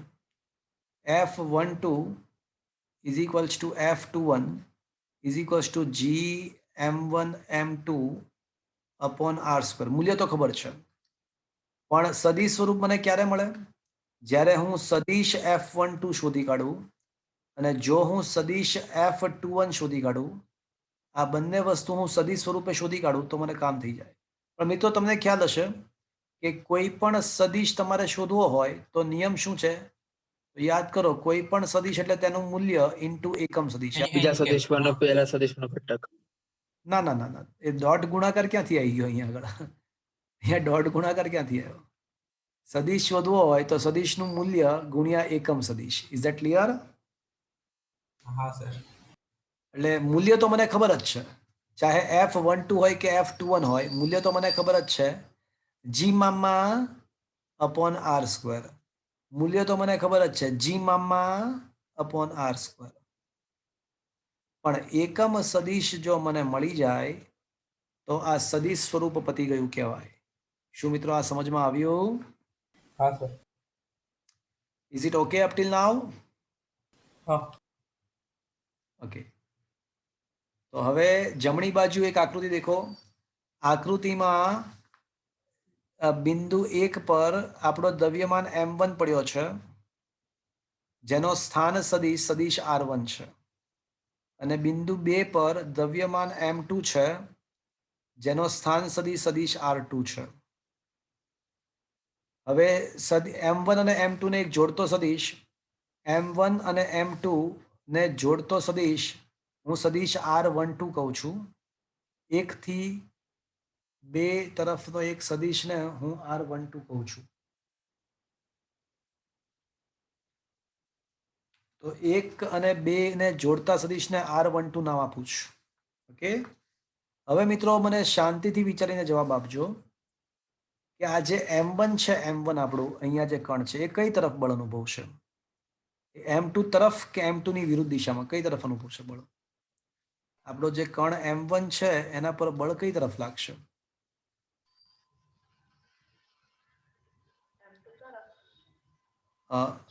એને છે ને આકર્ષણ લાગે. કોનું આકર્ષણ લાગે M1 ને? તો કે ભાઈ M1 ને છે ને M2 નું આકર્ષણ લાગશે.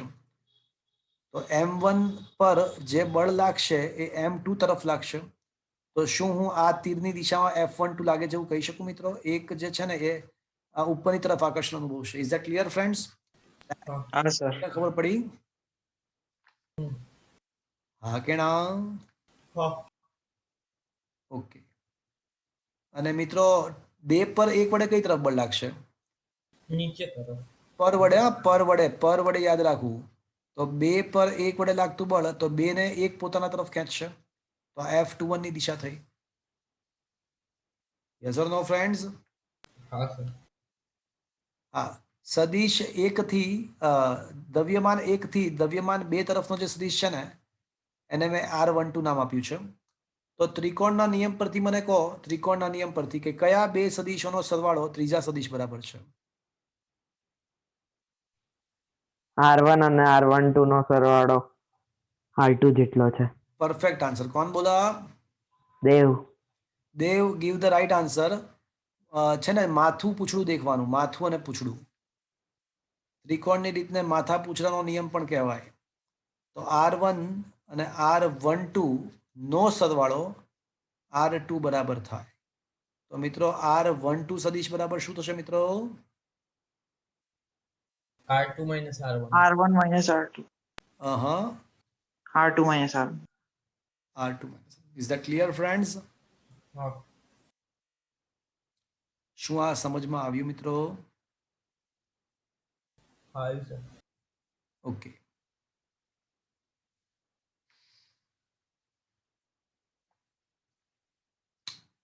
તો મિત્રો જો આ સદિશ દ્રવ્યમાન એક પર બે વડે એક પર બે વડે લાગતું જે બળની દિશા છે, એક પર બે વડે લાગતા બળની દિશા અને વેક્ટર R12 ની દિશા સેમ છે એવું કહી શકાય? શું એવું લખી શકું કે F12 ની દિશા અને વેક્ટર R12 ની દિશા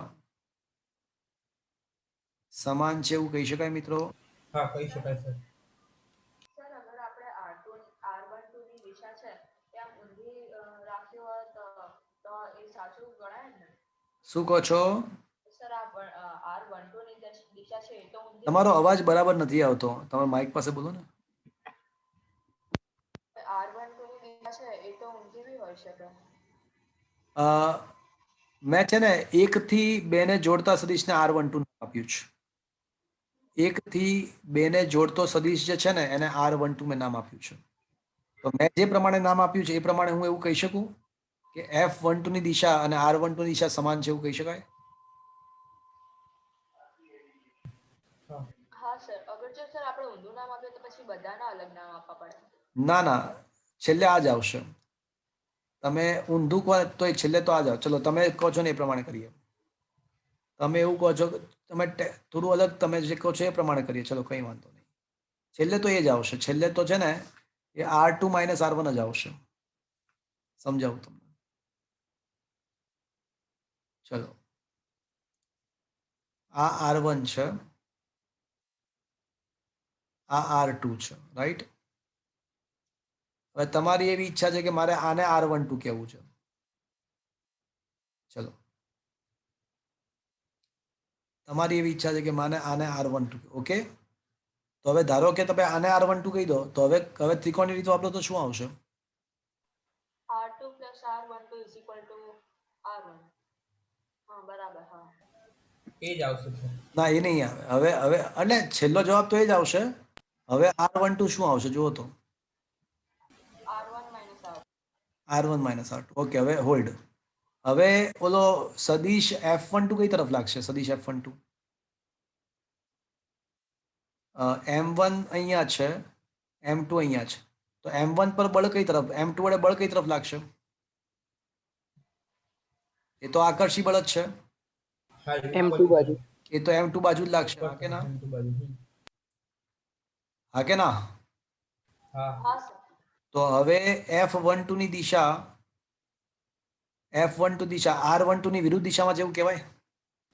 હા કહી શકાય હા તો હવે F12 ની દિશા, હવે ફરી વાર એકવાર, તો હવે F12 ની દિશા તમે જે કહો છો એ પ્રમાણે ની દિશા કેનાય છે માઇનસ R12 ની દિશામાં જેવું કહી શકાય. હા કહી શકાય અને માઇનસ R12 કરો એટલે શું આવશે? R2 minus is that clear? Clear એટલે છેલ્લે તો આ જ આવશે. સમજમાં આવ્યું? હા સર. તમે જે પ્રમાણે કહો છો એ પ્રમાણે છેલ્લે તો F12 ની દિશા એ R2 માઇનસ R1 ની દિશામાં જ આવે. તમે ગમે તે રીતે સદિશ ધારો, તમે સદિશ ગમે તે રીતે ધારો, પણ F12 ની દિશા આવશે તો R2 માઇનસ R1 ની દિશામાં જ. ઓકે, હા સર. Is it okay? હા સર.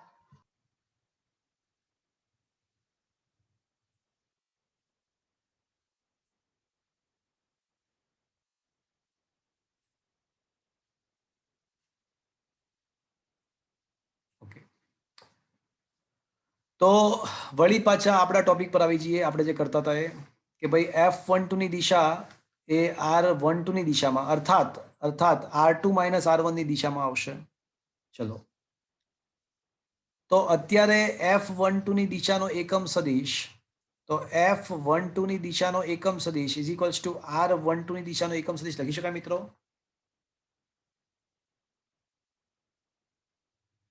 કારણ કે F12 ની દિશા અને R12 ની દિશા સેમ જ છે, તો F12 ની દિશાનો એકમ સદિશના બદલે હું R12 ની દિશાનો એકમ સદિશ એવું લખી શકું. મારો ટાર્ગેટ હા સર. કે હું સદિશ સ્વરૂપે શોધું. તો હું અટકી ક્યાં ગયો હતો? તો કે ભાઈ મૂલ્ય તો મને ખબર હતી કે G મામા અપોન R સ્ક્વેર, પણ મને એકમ સદિશ નહોતી ખબર. તો હવે મને ખબર પડી ગઈ કે ભાઈ એકમ સદિશ તો R12 લઈ શકાશે, કારણ કે F12 ની દિશા R12 ની દિશામાં જ છે. જ્યાં R12 શું છે? તો કે ભાઈ વેક્ટર R12 નો એકમ સદિશ એટલે વેક્ટર R12 ભાગ્યા તેનો માનાંક. પણ વેક્ટર R12 શું છે? તો કે ભાઈ R2 માઇનસ R1 અને ભાગ્યા તેનો માનાંક R2 minus R1. Is that clear friends? શું આ સમજમાં આવ્યો? સર R12 બરાબર R12 બાય માનાંકમાં R12 કેવી રીતે આવ્યું? લે, એકમ સદિશ એટલે શું એની વ્યાખ્યા? સદિશ. હા હા બરોબર. અરે બરોબર. હા બરોબર. ઓકે, હા ઓકે ઓકે બરોબર. તો એકમ સદિશ એટલે સદિશ પોતે ભાગ્યા તેનું મૂલ્ય. એટલે હવે તમારે કોઈ પણ બળ સદિશ સ્વરૂપે શોધવું હોય તો પહેલા સૌથી પહેલા R12 શોધી F12 શોધવું હોય તો પહેલા R12 શોધી કાઢવાનું. R12 કઈ રીતે મળશે?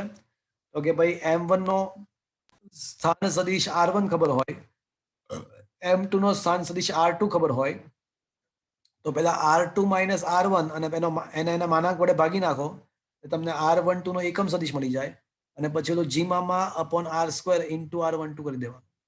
તો એ જ પ્રમાણે હવે F21 વિચારીએ મિત્રો. F21 તો એના માટે શું લખવું જોઈએ મારે? મૂલ્ય તો G મામા અપોન R સ્ક્વેર જ આવશે, પણ F21 માં શું આવશે? અહીંયા માઇનસ R આવશે. Is that clear friends? હા અથવા એવું ના લખવું હોય તો હજી એક રસ્તો છે. F21 બરાબર G મામા અપોન R સ્ક્વેર અને ઇન્ટુ શું લખી શકાય? R21 કેપ લખી શકાય. Is that clear friends? હા સર. એવું પણ લખી શકાય. તો આમ F21 બરાબર માઇનસ G મામા upon R square into R12 સ્વરૂપે જ લખું છું. પણ આટલો ભાગ તો શું થશે મિત્રો? આ રાઈટ F12. F1 આમ સાબિત થાય છે કે F21 is equals two minus F12. તો આ બાબત એવું દર્શાવે છે કે બંનેના મૂલ્યો સમાન છે, પરંતુ દિશા પરસ્પર છે સમાન. વચ્ચે વિરુદ્ધ દિશામાં છે. જે કયા નિયમ રજૂ કરે છે? ન્યૂટનની ગતિનો ન્યૂટનનો ગતિનો ત્રીજો નિયમ. ન્યૂટનનો ગતિનો ત્રીજો નિયમ. તો મિત્રો આ ન્યૂટનના ગુરુત્વાકર્ષણનો નિયમ આપણે સદિશ સ્વરૂપે ભણી ગયા. આપણે F12 સદિશ સ્વરૂપે મેળવ્યું અને F21 પણ સદિશ સ્વરૂપે મેળવ્યું. અર્થાત ન્યૂટનના ગુરુત્વાકર્ષણનો નિયમ સદિશ સ્વરૂપે આપણે ભણી ચૂક્યા છીએ એવું કહી શકાય. Is that clear friends? હા ક્લિયર સર. તો મિત્રો સૌથી પહેલા અહીંયા આગળ ન્યૂટનનો ગુરુત્વાકર્ષણ નિયમ સદિશ સ્વરૂપે સમજાવવા માટે પહેલા તો નિયમ લખ્યો છે અને એનું અધિ સ્વરૂપ લખ્યું છે. પહેલા નિયમ લખ્યો છે અને એનું અદિશ સ્વરૂપ લખ્યું છે. ત્યારબાદ આકૃતિ આપી છે અને એમાં vector R12 is equals two R2 minus R1 શોધ્યું છે અને R12 નો એકમ સદિશ શોધ્યો છે. હવે કણ 1 પર 2 વડે લાગતું બળ તો F12 is equals two G મામા અપોન R² ઇન્ટુ R12 ક્યાંથી આવ્યું? તો તમારે લખવું હોય તો લખી નાખો કે અચાનક આ સૂત્ર ક્યાંથી આવી ગયું? એ ક્યાંથી નથી આવ્યું, એ ત્યાંથી આવ્યું છે કોઈ પણ સદિશ તમારે શોધવું હોય તો એનું મૂલ્ય અને ગુણ્યા એકમ સદિશ કરવું પડે. તો મૂલ્ય તો G મામા અપોન R² હતું જ અને એકમ સદિશ તરીકે R12 કે પછી કેમ આવ્યું? કારણ કે આકૃતિ પરથી માલુમ પડે છે કે F12 ની દિશા અને R12 ની દિશા સમાન છે. એટલે F12 ની દિશાનો એકમ સદિશ R12 ની દિશાનો એકમ સદિશ જ થાય. અને પછી એ જ પ્રમાણે F21 શોધ્યું છે જેમાં આગળ માઇનસ કર્યું છે. સમજમાં આવી આખી વાત? Is that clear friends? હા ક્લિયર સર. મિત્રો ક્વેશ્ચન નંબર 6 જાતે કરવાનો. સંપાતપણાનો સિદ્ધાંત ચલો કહી દો, આ પણ 2 માર્ક્સમાં. સંપાતપણાનો સિદ્ધાંત લખો અને તેના અનુરૂપ સૂત્ર જણાવો. તો સંપાતપણાનો સિદ્ધાંત શું છે? તો કે ભાઈ જો તંત્રમાં 1 કરતા વધારે કણો હોય, 2 કરતા વધારે કણો, માની લો કે આપણા તંત્રની અંદર બહુ બધા કણ છે, 1 2 3 4, અને મારે કણ 1 પર લાગતું બળ શોધવું છે. તો કણ 1 પર કોણ કોણ બળ પેદા કરશે? 4 3 અને 2. કણ 1 પર કોણ કોણ બળ પેદા કરે? તો કણ 1 પર 2 વડે પણ લાગે, કણ 1 પર 3 વડે પણ લાગે અને કણ 1 પર 4 વડે પણ લાગે. તો પરિણામી બળ શોધવા માટે મારે શું કરવું પડે? બાકીના 3 બળનો સરવાળો. તો બાકીના 3 કણ વડે જે બળ લાગે છે એનો સરવાળો કરો. તો એક સરવાળો કરવાની ઘટનાને જ શું કહેવાય? એ સરવાળો કરવાની વાતને જ શું કહેવાય? સંપાતપણાનો સિદ્ધાંત કહેવાય. તો જ્યારે કોઈ એક કણ પર ઘણા બધા ગુરુત્વાકર્ષી બળ લાગતા હોય અથવા ઘણા બધા કણોને કારણે ગુરુત્વાકર્ષી બળ લાગે તો પરિણામી ગુરુત્વાકર્ષી બળ એ દરેક કણ વડે લાગતા ગુરુત્વાકર્ષી બળના સદિશ સરવાળા જેટલું હોય છે. શું મિત્રો આ સમજમાં આવ્યું? જ્યારે કોઈ કણ પર 1 કરતા વધુ કણો વડે ગુરુત્વાકર્ષી બળ લાગે તો પરિણામી ગુરુત્વાકર્ષી બળ દરેક ગુરુત્વાકર્ષી બળના સદિશ સરવાળા જેટલું હોય છે. આ હકીકતને સંપાતપણાનો સિદ્ધાંત કહેવાય. શું મિત્રો આ સમજમાં આવ્યું? પછી ધારો કે 1 પર 2 વડે લાગતું બળ તો F12 શોધ્યું, પછી F13 અને પછી એ જ પ્રમાણે F14 છે અને પછી બધાનો સદિશ સરવાળો કર્યો હશે. ચાલશે મિત્રો? હા સર. ચાલશે? હા.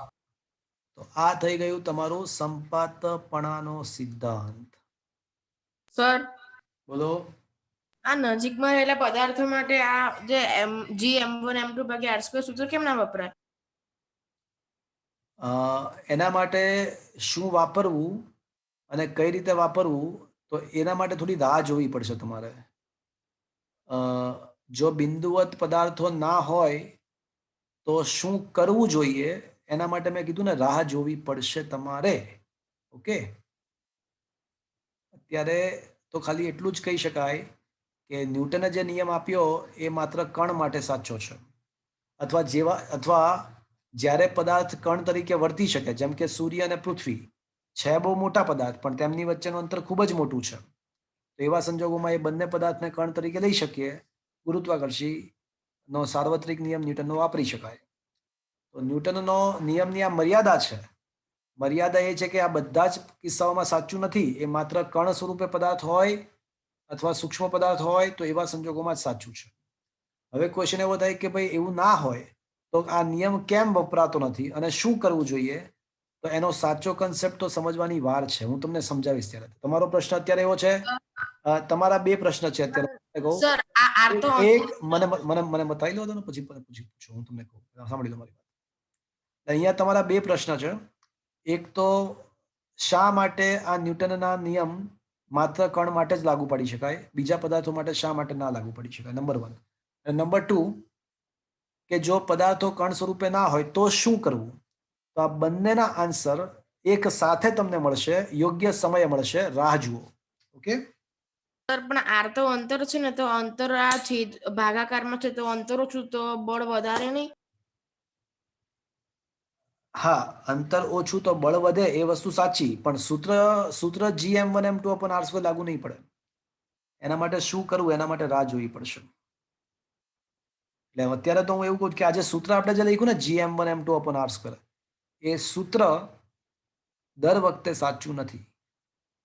હા, એ વસ્તુ 100% સાચી કે અંતર જેટલું ઓછું હોય બે પદાર્થો વચ્ચે એટલું બળ વધતું જાય, પણ દર વખતે સમીકરણ gm1m2/r² 100% લાગુ નહીં પડે. એ શું કરવું એના માટે રાહ જુઓ ને. અત્યારે ખાલી એટલું માની લો ને કે આ માત્ર કણ માટે સાચું, એટલું માનીને ચાલો ને. અત્યારે ઇનફ છે તમારા માટે અત્યારે. Okay, okay sir. ચલો હવે ખૂબ જ અગત્યના બે વસ્તુ. વિસ્તૃત પદાર્થો વડે લાગતા ગુરુત્વાકર્ષણ બળની સમજૂતી આપો. એમાં જે બે ખાસ કિસ્સાઓ છે ખૂબ જ અગત્યના અગત્યના એસક્યુ સ્વરૂપે એમસીક્યુ સ્વરૂપે પૂછાઈ શકે એવા ક્વેશ્ચન્સ છે. પણ સૌથી પહેલા વિસ્તૃત પદાર્થ શું છે ને એ શું કહેવા માંગે છે સમજી લઈએ. વિસ્તૃત પદાર્થનો મતલબ ઘણા બધા કણો વડે બનતો પદાર્થ. વિસ્તૃત પદાર્થ એટલે ઘણા બધા કણો વડે બનેલો પદાર્થ. તો એવા પદાર્થ વડે બીજા કોઈ પદાર્થ પર લાગતું બળ શોધવું હોય તો શું કરવું જોઈએ? માની લો કે આપણી પાસે બે વિસ્તૃત પદાર્થ છે. બે વિસ્તૃત પદાર્થ છે, આ એક અને આ બે. અને આમાં ઘણા બધા કણ છે અને આમાં પણ ઘણા બધા કણ છે. તો માની લો કે મારે પદાર્થ બે પર એક વડે લાગતું બળ શોધવું છે. બે પર એક વડે લાગતું બળ શોધવું છે. તો હું શું કરીશ મિત્રો? હું છે ને બેનો કોઈ એક કણ લઈશ અને એ એક કણ પર એકના જેટલા કણ છે ને એના વડે લાગતું બળ શોધી કાઢીશ. સમજ્યા? પછી હું શું કરીશ? બેનો બીજો કણ લઈશ અને એકના જેટલા કણ છે એના વડે લાગતું બળ હું શોધી કાઢીશ બીજા કણ પર. આ રીતે પદાર્થ બેના એક એક કણ પર લાગતા બળો શોધતો જઈશ અને પછી એ જે બધા બળ મળતા જાય એનો પાછો શું કરવો પડશે? પાછો બધાનો સરવાળો કરવો પડે. તો આમ કરો ત્યારે તમને એક વિસ્તૃત પદાર્થ વડે બીજા વિસ્તૃત પદાર્થ પર લાગતું બળ મળી જાય. વિચારો કેટલી બધી મગજમારી થશે.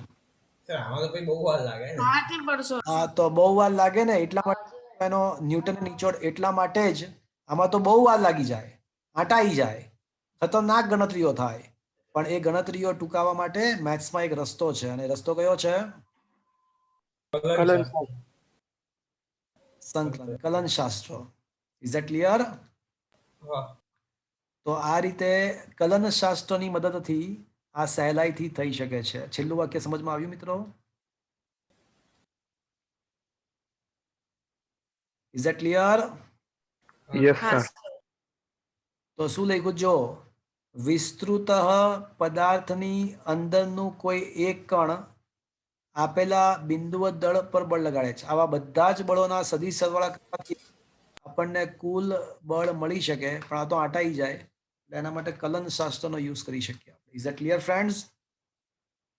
ક્લિયર. એટલે એ તો ખાલી એક વાત જ છે. તમારે આવું કંઈ કરવાનું આવશે નહીં. પણ આ તો એક ખાલી વાત છે કે ભાઈ વિસ્તૃત પદાર્થો વડે એકબીજા પર બળ લગાડવું હોય તો કોની મદદ કરવી પડશે? કોની મદદ લેવી પડે? કોની મદદ લેવી પડે? બોલો. સંકલન.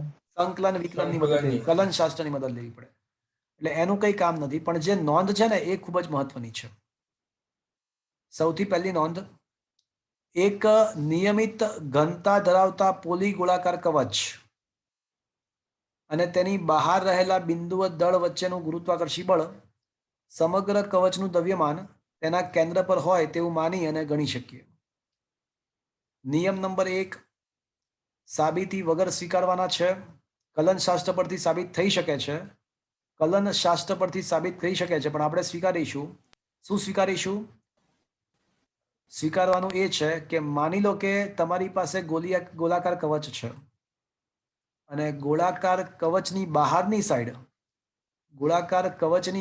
બહારની સાઈડ કોઈ દ્રવ્યમાન છે.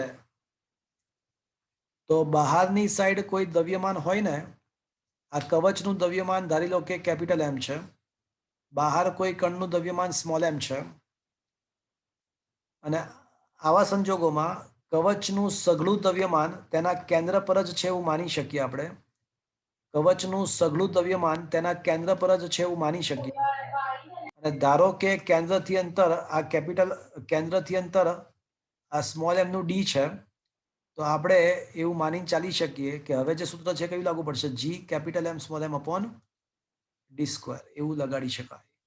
કલનશાસ્ત્રની મદદથી સાબિત થઈ શકે છે, પણ આપણે સીધું સ્વીકારવાનું છે કે ગોળીય કવચ હોય ને, ગોળાકાર કવચ, તો એવા સંજોગોમાં કવચની બહારની સાઈડ કોઈ દ્રવ્યમાન હોય તો કવચનું બધું દ્રવ્યમાન ક્યાં છે એવું ધારી લેવાનું આપણે. તેના કેન્દ્ર ઉપર. એના કેન્દ્ર પર બિંદુવત છે એવું ધારી લેવાનું. અને હવે તો બિંદુવત કણ જ થઈ ગયું એવડું એ. તો એ આખું કવચ એના કેન્દ્ર પર આવી ગયું અને એ બિંદુવત જ થઈ ગયું, કણ થઈ ગયું. તો હવે સૂત્ર લાગુ પડી શકાય, g મામા upon d square upon r square. Is it clear friends? Sir આ ખાલી ગોળાકારમાં થાય ને? નક્કર ગોળા માટે પણ સાચું છે. આ વિધાન નક્કર ગોળા માટે પણ સાચું છે. ગોળાકાર કવચ માટે પણ સાચું છે અને નક્કર ગોળા માટે પણ સાચું છે. બહારના બિંદુઓ માટે ગોળો કે ગોળાકાર કવચ નું સઘળું દ્રવ્યમાન તેના કેન્દ્ર પર છે એવું માની અને ચાલી શકીએ. ઓકે, સર તો આ જે બધા નોર્મલ પદાર્થો છે રોજબરોજના, એ બધા બી કણોનો સમૂહ ના કહેવાય? કણોનો સમૂહ કહેવાય જ ને, કેમ ના કહેવાય? તો સર એમાં આ વિસ્તૃત પદાર્થનો સિદ્ધાંત ના લાગુ પાડી શકાય? લાગુ પાડી જ શકાય ને. તો સર આ જે તમે એમાં એવું સાબિત નહીં થઈ શકે, એમાં સંકલનની મદદથી એવું સાબિત નહીં થઈ શકે કે સમગ્ર દ્રવ્યમાન તેના કેન્દ્ર પર છે એવું. હા સર, બટ જે તમે પેલું કીધું હતું કે આ સૂત્ર ના વાપરી શકાય, તો એ નોર્મલ વસ્તુ માટે કણોના સમૂહ લઈને નહીં નહીં વાપરી નહીં ના શકાય? હું શું સમજાવું, જો હું એવું સમજાવવાનું છું. હું તમને થોડી સિમ્પલ કહું. જો આપણે જડત્વની ચાક માત્રા જે હતી અલગ અલગ કણ માટે, તો સૂત્ર શું લખતા હતા? mr1. હા પ્લસ m2r2 વગેરે લખતા હતા કે નહીં? હા કે ના? હા સર. પણ જ્યારે નક્કર ગોળો આવ્યો તો શું લખ્યું આપણે? 2/5 mr². તો શું આ સૂત્ર વાપર્યું આપણે આવડું? ના. બસ, તો આની જેવી જ વાત થઈ. ખબર પડી? ઓકે. હા સર. તો નક્કર ગોળો છે તો કણો જ બનેલો ને. નક્કર ગોળો પણ છે તો કણોનો જ બનેલો ને. હા બસ સર, આ ઓલું જે મેઇન સૂત્ર છે ગુરુત્વાકર્ષણનું, એની વાત કરું છું. હા, હું એ જ કહેવા, આ એ જ વાત થઈ. મેઇન સૂત્ર જડત્વની ચાક માત્રાનું શું છે? m1r1² પ્લસ m2r2² જ છે. હા. ત્યારે આખા પદાર્થની વાત કરી તો એ સૂત્ર થોડું બદલાઈ ગયું. ઓકે. હા સર, બરાબર. હું એ જ સમજાવીને ટ્રાય કરી રહ્યો છું. હા સર. ઓકે, હા સર. તો એ છે ને, બે પદાર્થના દ્રવ્યમાન m1 અને m2 હોય તો gm1 m2 અપોન r² વાપરી શકાય એવું જરૂરી નથી. ઓકે, કણ માટે સાચું. પણ અત્યારે કેસ નંબર 1 એવો છે કે ગોળાકાર કવચ તમને આપેલો હોય અને કવચની બહાર કોઈ દ્રવ્યમાન હોય તો એ બહારના દ્રવ્યમાન પર લાગતું ગુરુત્વાકર્ષી બળ શોધવા માટે કયું સૂત્ર વાપરવાનું? gm1 m2 upon r². પણ એ કવચ ક્યાં છે એવું ધારી લેવાનું, તેના કેન્દ્ર પર. અને બીજો નિયમ, ગોળાકાર કવચ છે અને એની અંદર કોઈ દ્રવ્યમાન છે. કવચનું દ્રવ્યમાન કેપિટલ M છે અને ગોળાકાર કવચની અંદર કોઈ સ્મોલ m દ્રવ્યમાન છે. તો આવા સંજોગોમાં યાદ રાખજો મિત્રો, આના પર લાગતું ગુરુત્વાકર્ષી બળ 0 થશે. કવચ વડે અંદરના કણ પર લાગતું ગુરુત્વાકર્ષી બળ 0 જ થાય. તો હું તમને થોડું ઘણું સમજાવવાનો પ્રયત્ન કરું કે આવું કેમ થયું. આવું કેમ થયું એ સમજાવવાનો પ્રયત્ન કરું. હું છે ને, ચલો આ કવચને 2 પાર્ટમાં ડિવાઈડ કરો. કવચને 2 પાર્ટમાં ડિવાઈડ કરો. ચલો, ડિવાઈડ કર્યું. હવે આ સાઈડ કવચના જેટલા કણો છે એ આપણા દ્રવ્યમાન પર કઈ તરફ બળ લગાડવાનો ટ્રાય કરશે? આ બધા જ કણો શું કરવાનો ટ્રાય કરશે? પોતાના તરફ આકર્ષવાનો ટ્રાય કરશે આપણા દ્રવ્યમાનને. હા કે ના? તો આ બધાનો ઇફેક્ટિવ બળ કઈ તરફ લાગશે? તો આ બધાનું ઇફેક્ટિવ બળ તમે વિચારશો ને, આ બધાનું ઇફેક્ટિવ ડાબી બાજુનું, તો ઇફેક્ટિવ બળ આમ લાગશે. એ જ પ્રમાણે હવે આ ડાબી બાજુના જેટલા કણ છે, ડાબી બાજુના જેટલા કણ છે એ બધા જ શું કરવાનો ટ્રાય કરશે? તો આપણા કવચની અંદર રહેલા કણને પોતાના તરફ ખેંચવાનો ટ્રાય કરશે. તો ડાબી બાજુના જેટલા કણો છે એ બધા જ કણો આપણા અંદરના કણને આ તરફ પોતાના તરફ આકર્ષવાનો ટ્રાય કરે, કારણ કે ગુરુત્વાકર્ષી બળ તો આકર્ષી બળ છે. હા. તો હવે આ બધાનું ઇફેક્ટિવ બળ કઈ તરફ આવશે? આ બધાનો સમાંતર બાજુ ચતુષ્કોણના નિયમ પરથી અથવા સદિશ સરવાળો કરો ને તો આનું ઇફેક્ટિવ બળ કઈ તરફ લાગશે? ડાબી બાજુ. તો આનું જે ઇફેક્ટિવ બળ જ લાગશે ને એ આમ ડાબી તરફ લાગશે. આનું જે ઇફેક્ટિવ બળ લાગશે એ ડાબી તરફ લાગશે. અને મિત્રો આ જમણી બાજુ લાગતું ઇફેક્ટિવ બળ અને ડાબી બાજુ લાગતું ઇફેક્ટિવ બળ સમાન મૂલ્યના હશે. એક છોકરો પૂછતો હતો કે સાહેબ આ ડાબી બાજુ તો કણોની જો આ ડાબી બાજુ તો કણોની સંખ્યા વધારે છે, ડાબી બાજુ તો કણોની સંખ્યા વધારે છે, તો વધારે મૂલ્યનું બળ નહીં લાગે? જમણી બાજુ કણોની સંખ્યા ઓછી તો બળ ઘટી ના જાય? ડાબી બાજુ કણોની સંખ્યા વધારે છે પણ સામે પક્ષે અંતર પણ વધારે છે ને? હા. અંતર પણ વધારે છે. જમણી બાજુ કણોની સંખ્યા ઓછી છે પણ અંતર પણ ઓછું છે ને? તો ઇફેક્ટિવલી આ બંને અસરો એકબીજાની નાબૂદ થઈ જશે અને કવચની અંદર કોઈ પણ કણ હોય તો એના પર લાગતું ઇફેક્ટિવ બળ તો કેવું બની જશે? શૂન્ય. તો મિત્રો આટલી બધી મગજમારીમાં ના પડવું હોય તો માત્ર બે નિયમ યાદ રાખો કે કવચની બહાર કણ મૂક્યો હોય ને તો આખે આખું કવચ ક્યાં છે એવું ધારી લેવાનું તેના કેન્દ્ર અને કયું સૂત્ર વાપરી દેવાનું? GM1 GM1 M2 અપૂર્ણાંક સ્ક્વેર. પણ કવચની અંદર કોઈ કણ મૂક્યો હોય તો એના પર લાગતું ગુરુત્વાકર્ષી બળ હંમેશા કેટલું હશે? શૂન્ય જ હોય. શૂન્ય જ હોય છે. તો આ બે નિયમ થયા. એના પર આધારિત MCQ પૂછાય છે ઘણીવાર. તો હું નેક્સ્ટ ટાઈમ તમને એક ક્વેશ્ચન લખાવીશ, મને યાદ કરાવજો કે આ છેલ્લા ટોપિક પર એક ક્વેશ્ચન SQ લખાવવાનો છે એવું યાદ કરાવજો, પછી આપણે આગળ વધીશું. તો આજનો સેશન મિત્રો અહીંયા આગળ ફિનિશ જાહેર કરીએ છીએ. વળી પાછા મળીશું મંગળવારે એઝ પર ધ સ્કેડ્યુલ્ડ. સોમવારે અને રવિવારે JEE નો લેક્ચર યથાવત છે, પણ મિત્રો રવિવારના JEE નો ટાઈમિંગ મારે ચેન્જ કરવાનો છે. કોઈ જશો નહીં, પહેલા ટાઈમિંગ સાંભળી લેજો. આજનો સેશન તો હું અહીંયા ફિનિશ કરી રહ્યો છું.